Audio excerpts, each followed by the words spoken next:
manusia le kewajiban mulai kewajiban amar ma'ruf nahi mungkar, kewajiban berbuat baik kepada yang lain. Kadang waktu kita bergaul hak kita laksanakan adanya, maka mengambil dosa tu kake hana temu gabung dengan manusia. Sebab waktu kita mengeramai-ramai katakanlah orang menghajat, orang melarat, kapayah tak bantu, hana tak bantu nyan saboh kesalahan tu.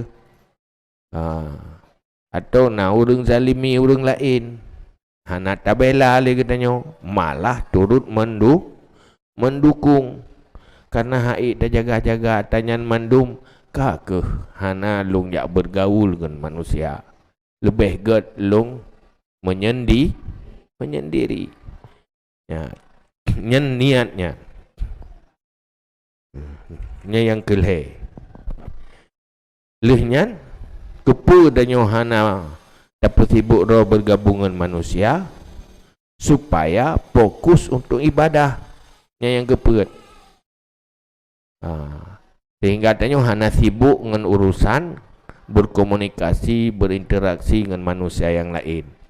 Lebih get dah lakukan kebaikan matang gerot dengan Allah Ta'ala.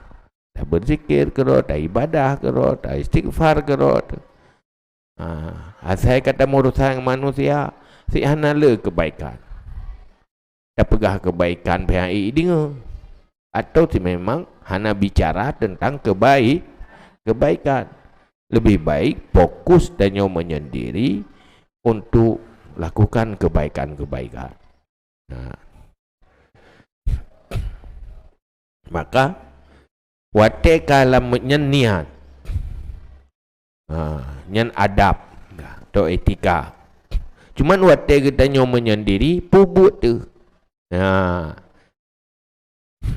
Buat tu pertama ilmu, kegiatan tanya berkaitan dengan ilmu. Hai menyojud dia tak baca buku-buku ilmu, tak baca tak damah ilmu tu. Atau tak dengar.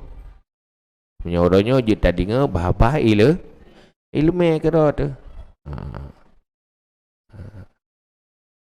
Lehnya beramal, lehnya berzikir, lehnya berfikir.